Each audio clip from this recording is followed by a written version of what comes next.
আপোনাক যদি হঠাৎ প্ৰশ্ন কৰা হয় যে বৰ্তমান ভাৰতৰ বা অসমৰ জনসংখ্যা কিমান, তেন্তে আপুনি আপোনাৰ মোবাইলটোৰ জৰিয়তে গুগলত চাৰ্চ কৰিব।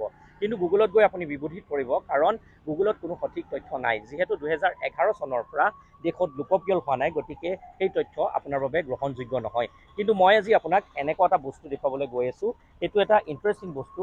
সেইটো চাই আপুনি আচৰিত হ'ব, তাৰ সমান্তৰালকৈ আপুনি চিন্তিত হৈ পৰিব। এয়া হৈছে গুৱাহাটী বিশ্ববিদ্যালয় প্ৰাংগণত ভাৰত চৰকাৰৰ স্বাস্থ্য আৰু পৰিয়াল কল্যাণ মন্ত্ৰালয়ৰ উদ্যোগত পপুলেশ্যন ৰিচাৰ্চ চেণ্টাৰ গুৱাহাটী বিশ্ববিদ্যালয়ৰ সহযোগত স্থাপন কৰা জনসংখ্যা ঘড়ী, অৰ্থাৎ পপুলেশ্যন ক্লক। এই পপুলেশ্যন ক্লকটোত আপুনি দেখা পাইছে যে বৰ্তমান আমাৰ দেশৰ জনসংখ্যা হৈছে 144,24,93,688 জন।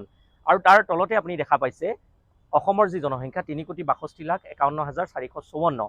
আৰু আপুনি দেখা পাই আছে যে প্ৰতিটো ছেকেণ্ডতে জনসংখ্যাৰ এই যি আপডেট, জনসংখ্যা বৃদ্ধি পাই গৈ আছে। এই পপুলেশ্যন ক্লকটোৱে আচলতে কি বুজাইছে? আমাৰ দেশ বিশ্বৰ দ্বিতীয় জনবহুল দেশ হিচাপে পৰিগণিত হৈছিল। এসময়ত চীনতকৈ পিছত আছিল, কিন্তু অতি শীঘ্ৰে হয়তো আমাৰ দেশ বিশ্বৰ আটাইতকৈ বেছি জনসংখ্যা থকা দেশ হিচাপে পৰিগণিত হ'ব।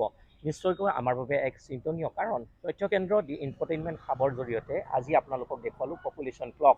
আৰু পৰৱৰ্তী সময়ত এনেকুৱা ভিডিঅ'সমূহ পাই থাকিবৰ বাবে আপোনালোকে আমাৰ চেনেলটো লাইক কৰক, ছাবস্ক্ৰাইব কৰক আৰু ফ'ল' কৰক।